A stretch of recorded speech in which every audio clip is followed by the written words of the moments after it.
Ke tempat manapun ku ikut Yesus, ku mau ikut Yesus. Kemana ia pimpin ku mau ikut Yesus, ikut Yesus. Kepada penginjil Rio kami persilahkan.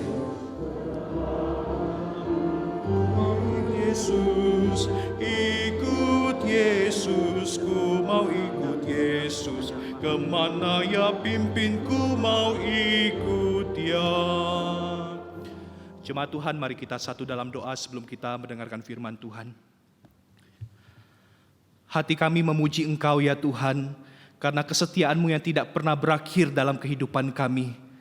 Ketika kami merenungkan bagaimana Tuhan telah menyertai hidup kami sepanjang tahun yang telah kami lalui, sungguh kami dapat berkata bahwa tak berkesudahan kasih setia Tuhan, tak habis-habisnya rahmat-Mu, selalu baru setiap pagi besar kesetiaan-Mu. Dan kami sungguh percaya Tuhan bahwa kesetiaan Tuhan tidak hanya berhenti Engkau nyatakan pada tahun yang telah kami lalui, namun pada tahun yang akan kami jalani, kami percaya dengan iman bahwa kesetiaan Tuhan tetap ada bagi setiap kami. Dan biarlah Tuhan, ketika kami merenungkan akan kesetiaan-Mu yang tidak pernah habis, kami boleh diajarkan semakin setia kepada Tuhan, bahkan semakin boleh mempercayakan hidup kami kepada Engkau, berjalan bersama dengan Engkau. Saat ini ya Tuhan, kami rindu mendengarkan kebenaran firman Tuhan. Biar sekali lagi kebenaran firman Tuhan mengajar setiap kami apa yang Tuhan kehendaki untuk kami lakukan di dalam kehidupan kami ini. Bersabdalah ya Tuhan, sebab kami siap mendengar. Dalam nama Tuhan Yesus kami berdoa. Amin. Shalom Bapak Ibu Saudara yang dikasihi Tuhan. Kita bersyukur di minggu pertama di tahun 2021 ini kita boleh bersama-sama datang menghadap Tuhan dan beribadah kepadanya. Masih dalam suasana tahun baru, izinkan saya untuk mengucapkan selamat tahun baru bagi kita sekalian. Kiranya di tahun yang baru ini hati kita semakin diperbaharui untuk mengasihi Tuhan dan menjadi berkat bagi sesama. Bapak Ibu Saudara, ketika kita memasuki tahun yang baru ini, saya percaya di antara kita ada yang mengalami perasaan senang, excited, karena kita telah melalui 1 tahun yang lalu, dan di tahun ini kita akan memulai petualangan kembali bersama dengan Tuhan tentunya. Mungkin di antara kita sudah ada yang punya banyak agenda untuk kita lakukan sepanjang tahun ini. Kita punya banyak rencana dan kita punya banyak resolusi untuk kita lakukan di sepanjang tahun ini.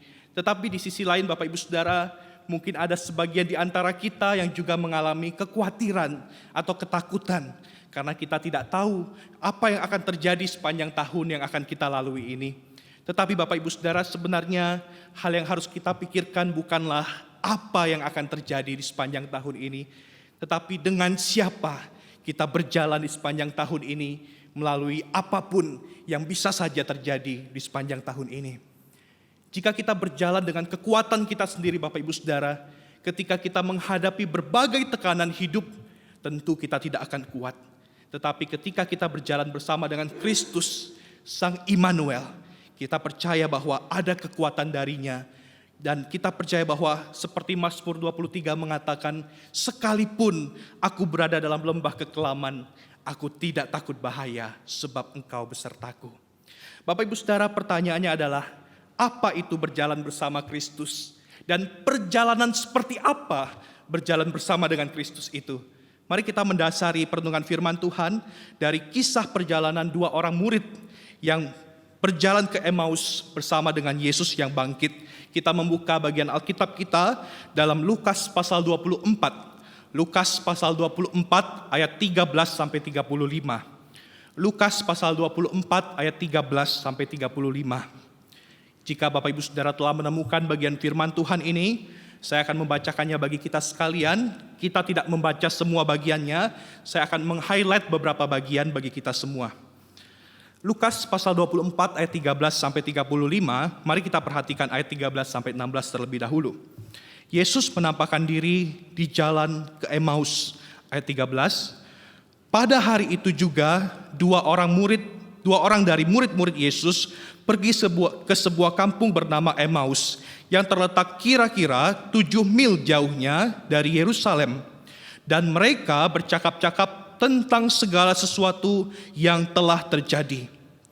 Ketika mereka sedang bercakap-cakap dan bertukar pikiran, datanglah Yesus sendiri mendekati mereka, lalu berjalan bersama-sama dengan mereka.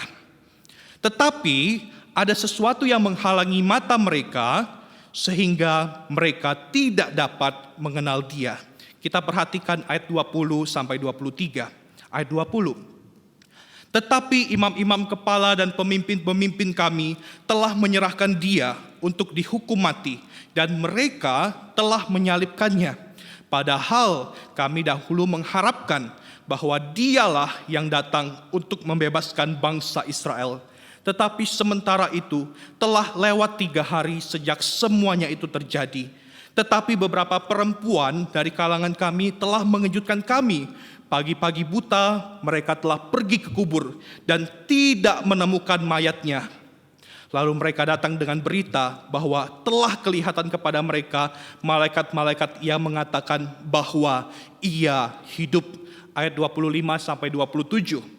Ayat 25. Lalu Ia berkata kepada mereka, "Hai kamu orang bodoh, betapa lambannya hatimu, sehingga kamu tidak dapat percaya segala sesuatu yang telah dikatakan para nabi. Bukankah Mesias harus menderita semuanya itu untuk masuk ke dalam kemuliaannya?" Lalu Ia menjelaskan kepada mereka apa yang tertulis tentang Dia dalam seluruh kitab suci, mulai dari kitab-kitab Musa dan segala kitab nabi-nabi. Ayat 30 sampai 33.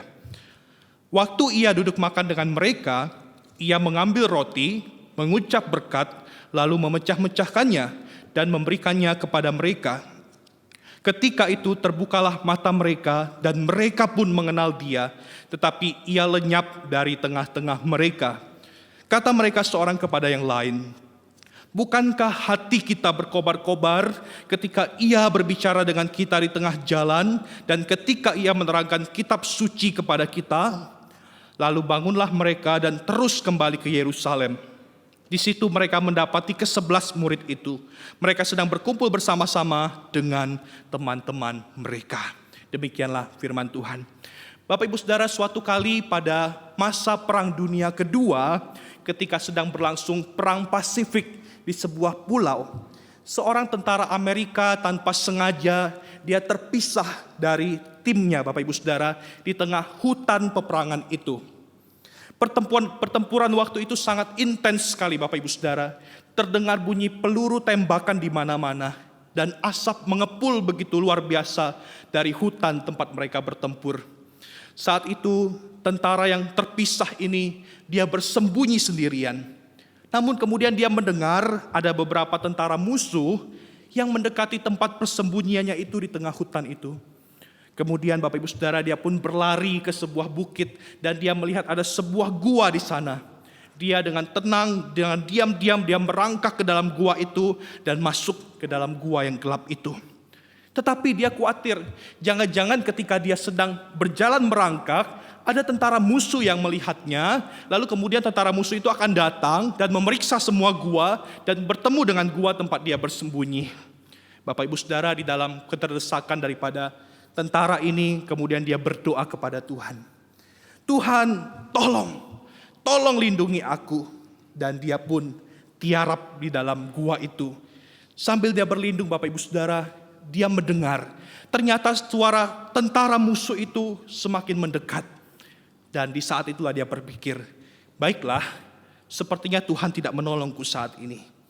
Namun Bapak Ibu Saudara, tidak lama kemudian tentara yang bersembunyi di dalam gua ini dia melihat ada seekor laba-laba yang cukup besar. Laba-laba itu membuat jaring di depan pintu gua itu, Bapak Ibu Saudara. Sementara itu sang tentara ini terus mengawasi musuh yang sedang mencari dia. Laba-laba itu terus membuat jaring di depan pintu masuk gua itu. Dan tentara ini berpikir dan dia berdoa kepada Tuhan dalam hatinya. "Tuhan, yang aku butuhkan saat ini adalah tembok pertahanan yang tebal supaya aku tidak tertembak oleh musuh. Tetapi kenapa Tuhan, Engkau malah memberikan aku jaring laba-laba ini? Tuhan, Engkau pasti sedang bercanda saat ini." Bapak Ibu Saudara, dari kegelapan gua itu, sang tentara ini melihat musuh sudah semakin mendekat dan dia siap memberikan perlawanan terakhirnya. Meskipun dia tahu dia pasti mati, dia tidak bisa melawan musuh yang begitu banyak mengejar dia. Namun Bapak Ibu Saudara, ada hal yang membuatnya heran. Ketika tentara musuh itu melewati gua demi gua dan hampir mendekati gua tempat tentara itu bersembunyi, tiba-tiba saja mereka melewati gua itu. Kenapa Bapak Ibu Saudara? Karena mereka melihat di depan pintu gua itu ada sarang laba-laba yang menunjukkan bahwa kelihatannya gua ini belum pernah dimasuki oleh orang. Lalu mereka melewati gua itu begitu saja. Bapak Ibu Saudara, dan akhirnya tentara itu selamat daripada serangan musuh.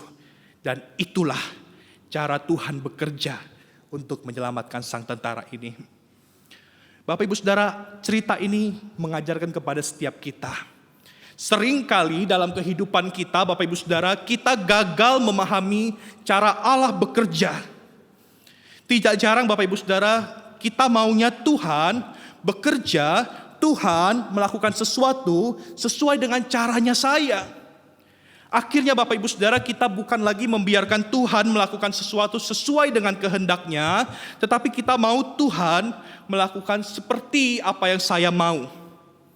Bapak Ibu Saudara, bahkan mungkin seperti tentara tadi mengatakan, sepertinya Tuhan tidak menolongku saat ini. Seringkali Bapak Ibu Saudara, di tengah-tengah ketidakmengertian kita tentang rencana Tuhan, tentang bagaimana Allah bekerja dalam kehidupan kita, tentang tragedi yang Allah izinkan terjadi dalam hidup kita, atau bahkan di tengah-tengah ketidaktahuan kita akan masa depan kita, seringkali mata rohani kita tertutup untuk melihat kepada Tuhan, bahwa di balik apapun yang terjadi dalam hidup ini, sesungguhnya Tuhan berjalan bersama dengan kita. Bapak Ibu Saudara, hal ini juga yang dialami oleh dua murid yang kita baca dalam bagian firman Tuhan tadi, yaitu Kleopas dan seorang murid yang tidak disebutkan siapa namanya di sana. Bapak Ibu Saudara, saat itu mereka melakukan sebuah perjalanan ke sebuah tempat yang bernama Emmaus. Bapak Ibu Saudara, ternyata jika kita membaca dalam kisah tadi, pada waktu itu mereka baru saja mengalami kejadian-kejadian yang tidak menyenangkan. Mereka baru saja mengalami 1 minggu yang penuh dengan tragedi dalam kehidupan mereka. Apa yang terjadi? Jika kita melihat kedua pasal sebelum pasal 24 ini Bapak Ibu Saudara, ada peristiwa di mana mereka kelihatannya turut menyaksikan Yesus ditangkap. Yesus kemudian diadili, bahkan disalibkan. Yesus yang mereka kira adalah pembebas, Mesias secara politik yang akan membebaskan mereka daripada penjajahan Romawi, namun ditangkap dan disalibkan. Bapak Ibu Saudara, bahkan di pagi hari mereka dikejutkan dengan sebuah kabar daripada para murid-murid dan para perempuan bahwa tubuh daripada Yesus hilang dari kuburnya. Bapak Ibu Saudara, sungguh ini merupakan sebuah minggu yang sangat berat bagi mereka. Hari-hari yang penuh dengan tragedi dan menghabiskan dan menguras banyak emosi mereka. Dari sini kita melihat Bapak Ibu Saudara, kita bisa paham kenapa mereka meninggalkan Yerusalem pada waktu itu. Karena itu dari sini kita melihat bahwa perjalanan ke Emmaus ini bukanlah perjalanan yang penuh sukacita. Seperti orang kita ketika kita merantau ke luar kota, lalu kita kembali ke kota kita untuk bertemu dengan keluarga kita, kita bersukacita. Tetapi perjalanan ke Emmaus tidaklah demikian Bapak Ibu Saudara. Perjalanan ke Emmaus adalah sebuah perjalanan yang penuh dengan tragedi, penuh dengan kekecewaan, dan penuh dengan keputusasaan. Sebuah perjalanan from hero to zero. Dari sebuah pengharapan menjadi sebuah kekecewaan. Seperti orang yang mengalami kekalahan dalam perang. Kenapa Bapak Ibu Saudara? Sebab Yesus yang mereka ikuti selama ini, yang mereka kira akan menjadi Mesias politik, membebaskan mereka daripada penjajahan Romawi, sudah tidak ada, sudah mati dan disalibkan. Bapak Ibu Saudara, dalam perjalanan ke Emmaus ini, hal-hal inilah yang mereka percakapkan. Jika kita melihat di ayat ke-14 dikatakan, mereka bercakap-cakap tentang segala sesuatu yang telah terjadi. Tentu mereka bercakap-cakap tentang peristiwa penyaliban Yesus ini, tentang kekecewaan mereka terhadap Yesus yang disalibkan. Karena itu jika kita melihat di ayat 21 mereka katakan demikian. Padahal kami dahulu mengharapkan bahwa dialah yang datang untuk membebaskan bangsa Israel. Tetapi Bapak Ibu Saudara, sesungguhnya Dua murid ini, mereka tidak mengerti tentang bagaimana cara Tuhan bekerja. Mereka berpikir bahwa Yesus harus datang ke dunia untuk menjadi Mesias yang membebaskan mereka dari penjajahan. Tetapi Allah bekerja lebih besar daripada dengan apa yang mereka pikirkan. Yesus datang ke dunia bukan sekedar membebaskan Israel daripada penderitaan yang sementara, tetapi membebaskan daripada penderitaan umat manusia yang lebih besar, yaitu dosa. Bapak Ibu Saudara, tetapi di tengah-tengah ketidakmengertian murid-murid tentang cara Allah bekerja, di tengah-tengah kekecewaan dan keputusasaan mereka pada waktu itu, Bapak Ibu Saudara, Yesus datang menghampiri mereka. Di ayat ke-15 kita melihat, datanglah Yesus sendiri mendekati mereka, lalu berjalan bersama-sama dengan mereka. Perhatikan Bapak Ibu Saudara, Alkitab LAI menekankan, datanglah Yesus sendiri mendekati mereka. Dan memang ketika kita meneliti dalam bahasa asli, Lukas menekankan subjek daripada Yesus di sini untuk menunjukkan bahwa Yesus dengan inisiatifnya sendiri, dia datang kepada mereka. Atau kalau boleh saya terjemahkan, datanglah Yesus, ya dia sendiri datang mendekati mereka.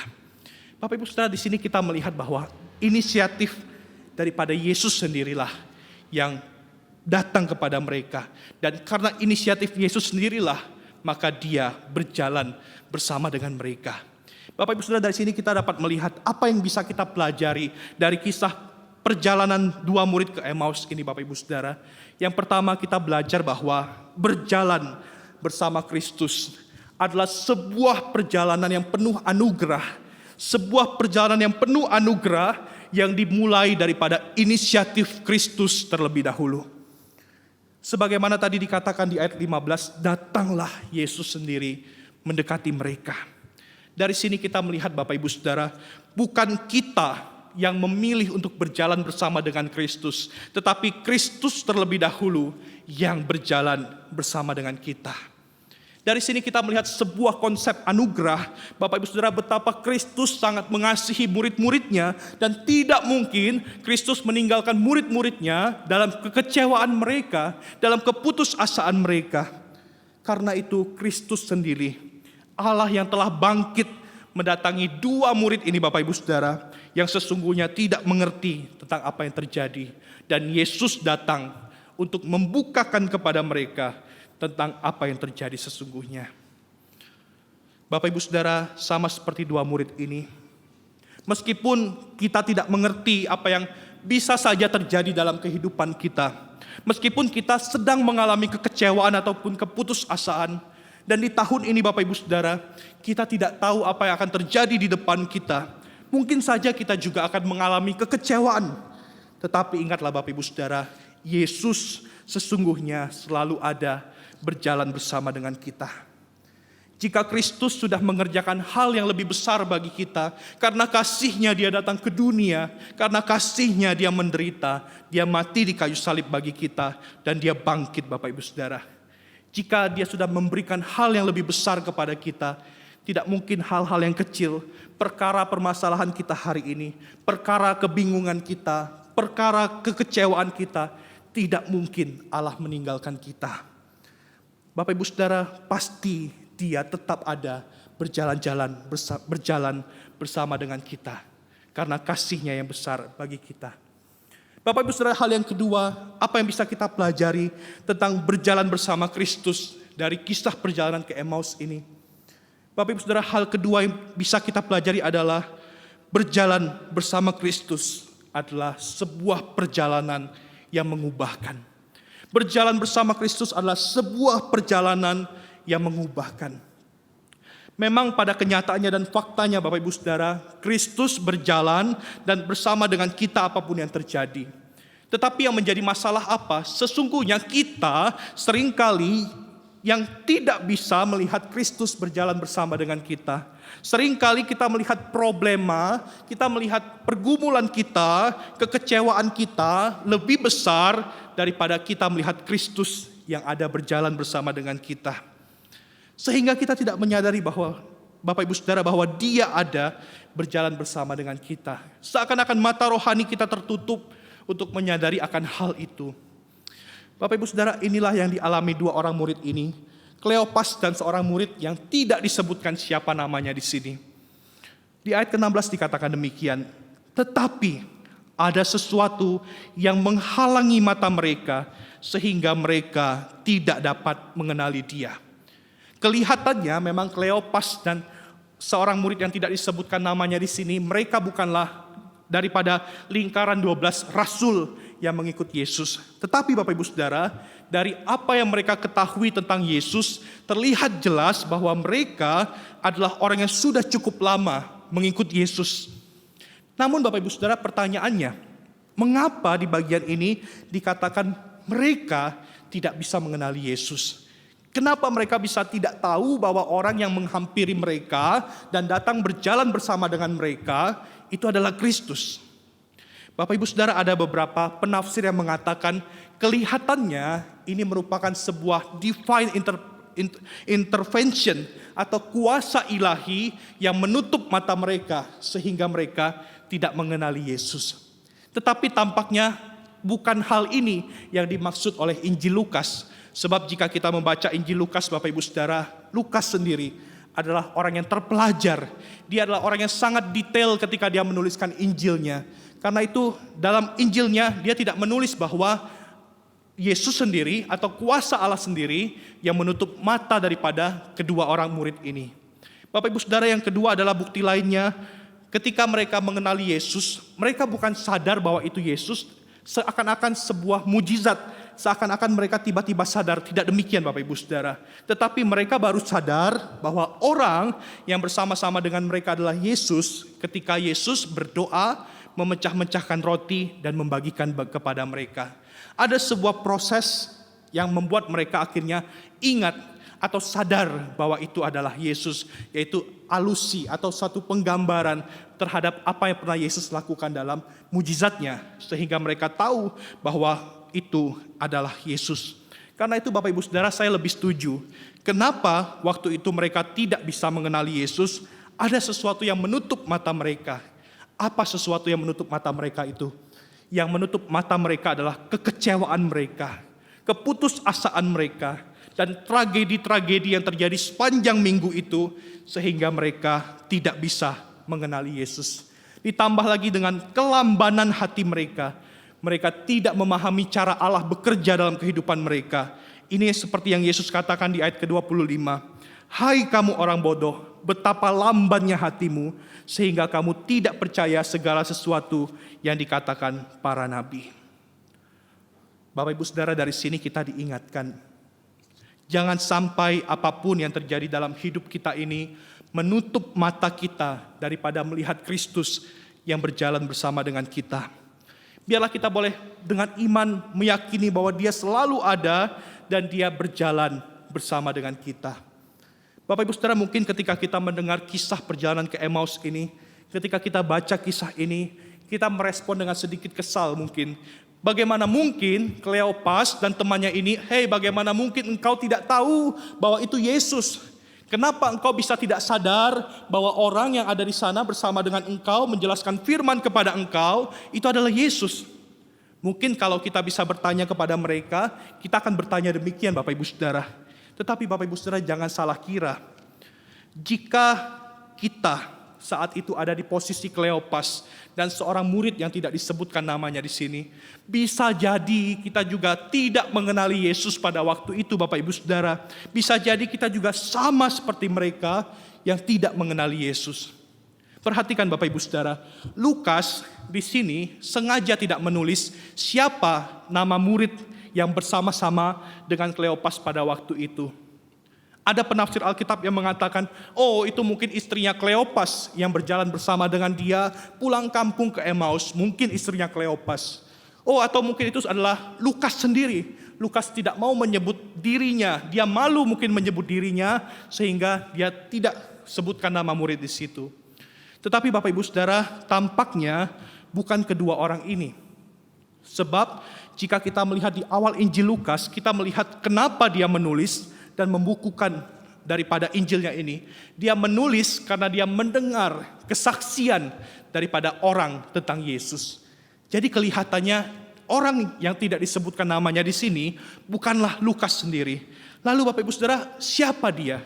Kenapa Lukas tidak menyebutkan namanya? Apakah Lukas tidak tahu siapa orang ini sehingga dia tidak menyebutkan namanya? Bapak Ibu Saudara, saya percaya ketika Lukas tidak menyebutkan nama orang ini, ada tujuan tertentu daripada Lukas. Bapak Ibu Saudara, Lukas ingin mengajak siapapun yang membaca kisah perjalanan ke Emmaus ini untuk masuk ke dalam kisah itu, menjadi seorang murid yang seakan-akan saat itu berjalan bersama dengan Kleopas dan bersama dengan Yesus, menjadi seorang murid yang pada waktu itu berjumpa dengan Yesus di tengah-tengah ketidakmengertian akan peristiwa yang terjadi, dan menjadi seorang murid yang menyaksikan bagaimana hidupnya diubahkan setelah berjumpa dengan Yesus. Bapak Ibu Saudara, mungkin jika kita ada di posisi mereka waktu itu, kita juga tidak akan memahami cara Allah bekerja.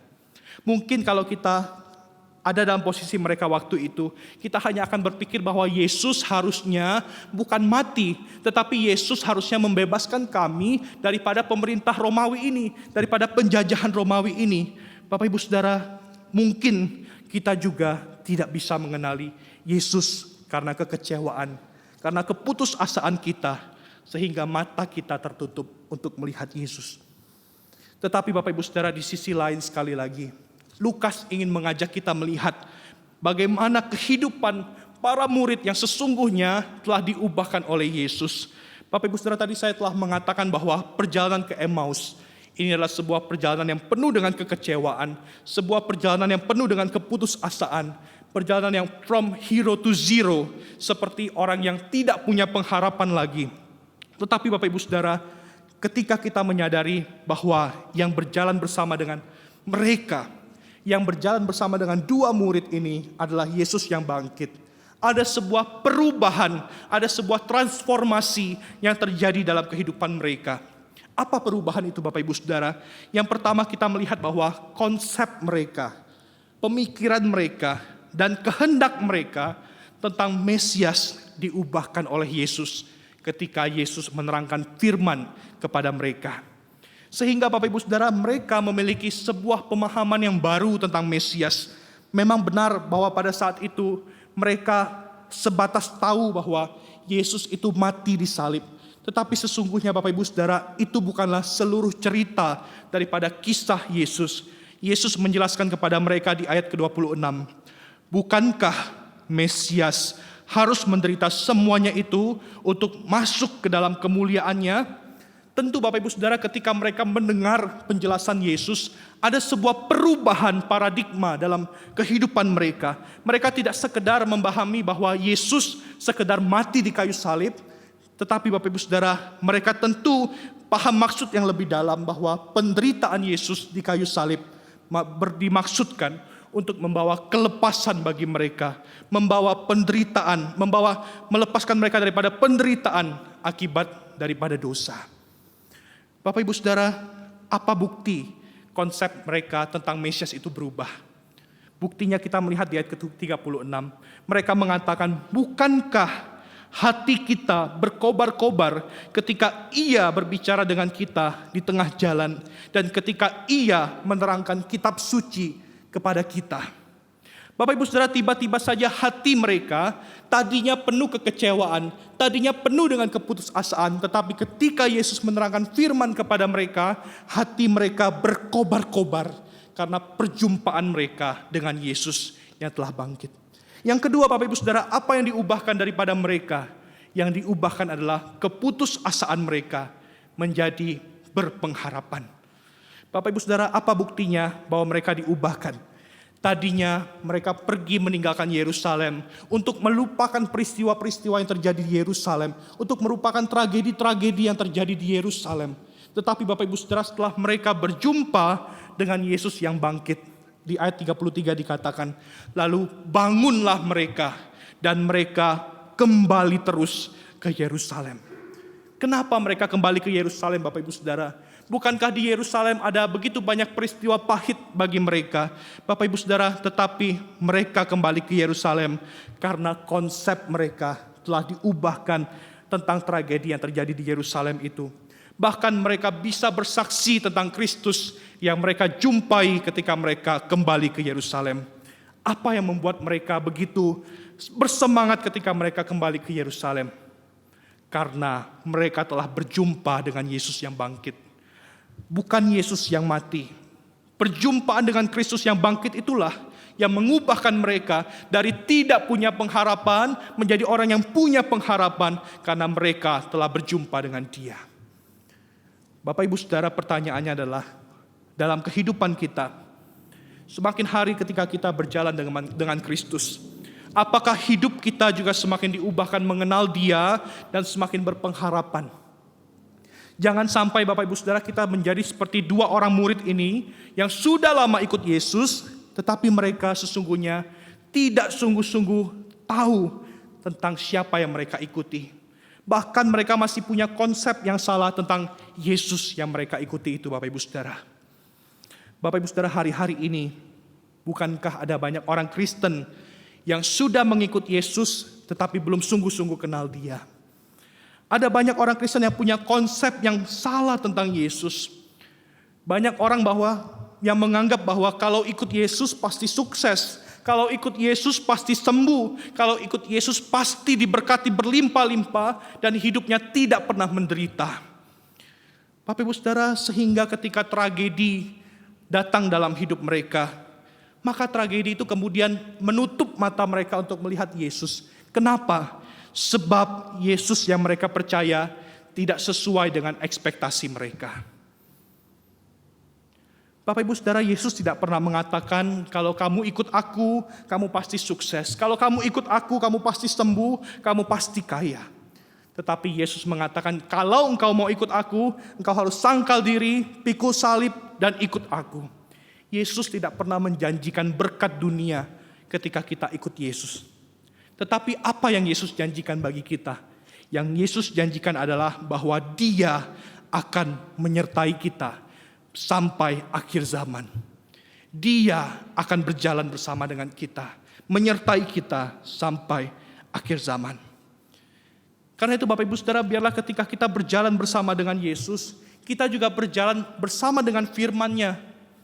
Bapak Ibu Saudara, tanpa firman, kita tidak akan mengenal Yesus yang sejati.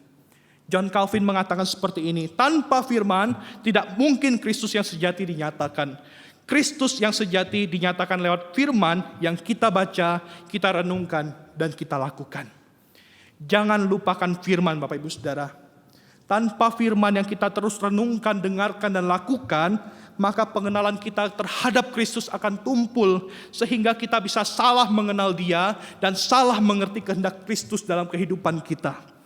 Bapak Ibu Saudara, biarlah ketika kita semakin mengenal Dia lewat firman-Nya, kita semakin memahami dan melihat penyertaan-Nya, bahwa Yesus ada berjalan bersama dengan kita di tengah tragedi apapun yang bisa saja kita alami dalam kehidupan ini.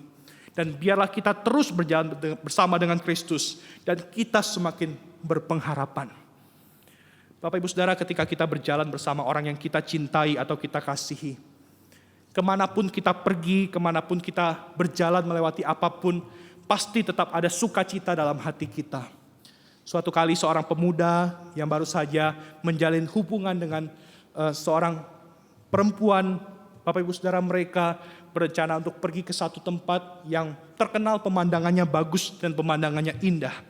Tetapi Bapak Ibu Saudara, tanpa disangka-sangka di hari itu tiba-tiba hujan turun dan semua tempat menjadi basah dan becek. Yang lebih menyulitkan lagi, tanah tempat mereka berjalan bisa amblas sehingga mengotori sepatu mereka, mengotori pakaian yang mereka gunakan. Tetapi Bapak Ibu Saudara, ketika mereka melalui jalan yang tidak mudah ini, apakah mereka kemudian bersungut-sungut atau apakah mereka marah karena mereka melalui jalan yang tidak mudah? Bapak Ibu Saudara, tentu tidak. Mereka bahkan bisa tetap santai, bisa tetap bercanda satu sama lain. Bahkan mungkin di tengah-tengah momen yang tidak mudah itu, melewati becek dan tanah yang bisa amblas itu, mereka melewati sambil bergandengan tangan, saling menjaga satu sama lain, hingga akhirnya mereka tiba ke tempat yang indah di mana mereka bisa berfoto. Bapak Ibu Saudara, ketika kita melewati hidup ini, melewati tahun ini dengan sosok yang kita kasihi, yaitu Tuhan Yesus. Tentu Bapak Ibu Saudara, kita bisa melewati rintangan apapun yang terjadi dalam kehidupan kita. Seperti Mazmur mengatakan, melewati lembah kelam sekalipun, aku tidak takut bahaya, sebab Engkau besertaku.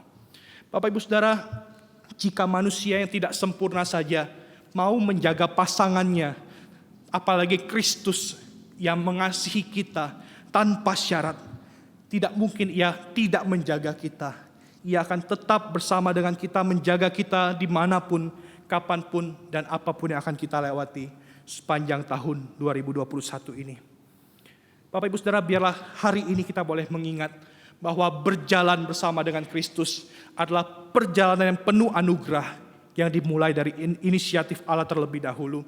Dia ada terlebih dahulu berjalan bersama dengan kita dan tidak akan pernah meninggalkan kita. Dan berjalan bersama dengan Kristus adalah perjalanan yang mengubahkan kita untuk semakin mengenal Dia dan semakin berpengharapan. Kiranya melalui apapun yang terjadi sepanjang tahun ini Bapak Ibu Saudara, kita tetap boleh memandang kepada Kristus dan setia berjalan bersama dengan Dia. Saya mau menutup khotbah ini dari kutipan seorang pendeta bernama Timothy Keller. Bapak Ibu Saudara, Timothy Keller mengatakan demikian, ketika kepercayaan lain memimpin kita untuk duduk di tengah sukacita kehidupan sembari menanti datangnya kesusahan, kekristenan memampukan umat Tuhan untuk duduk di tengah penderitaan dunia sembari menanti datangnya sukacita. Sebab Kristus yang berjalan bersama kita adalah Kristus yang bangkit dan hidup. Bapak Ibu Saudara, memang benar bahwa di tahun ini bisa saja kita mengalami tragedi kehidupan, atau bisa saja kita tidak tahu hari esok apa yang akan terjadi di tahun ini. Tetapi ingatlah bahwa yang berjalan bersama dengan kita adalah Yesus yang telah mengalahkan maut. Pandanglah selalu kepada Yesus yang menang itu, dan mari kita terus berjalan bersama dengan Dia di sepanjang tahun yang akan kita lewati ini. Mari kita berdoa. Terima kasih Tuhan untuk firman-Mu yang boleh menguatkan kami, untuk kami boleh memasuki tahun yang akan kami jalani ini Tuhan. Kami percaya bahwa anugerah Tuhan cukup bagi kami, dan kami percaya bahwa kasih sayang Tuhan tidak pernah berlari daripada kehidupan kami. Dan Tuhan, kami percaya di sepanjang tahun ini Engkau Allah yang setia akan terus berjalan bersama dengan kami. Dan biarlah Tuhan, sekali lagi Tuhan, ketika kami berjalan dengan Engkau, kami boleh semakin menikmati akan anugerah Tuhan. Dan biarlah semakin kami berjalan dengan Engkau, hidup kami boleh diubahkan semakin mengenal Engkau dan semakin berpengharapan. Tolong setiap kami ya Tuhan, melalui kehidupan kami di sepanjang tahun ini, biarlah melalui apapun yang bisa saja terjadi dalam hidup kami boleh selalu memandang kepada Kristus yang sudah bangkit dan berjalan bersama dengan kami. Terpujilah Engkau ya Tuhan, kami bersyukur untuk firman-Mu. Dalam nama Tuhan Yesus, Juru Selamat kami yang hidup, kami berdoa. Amin.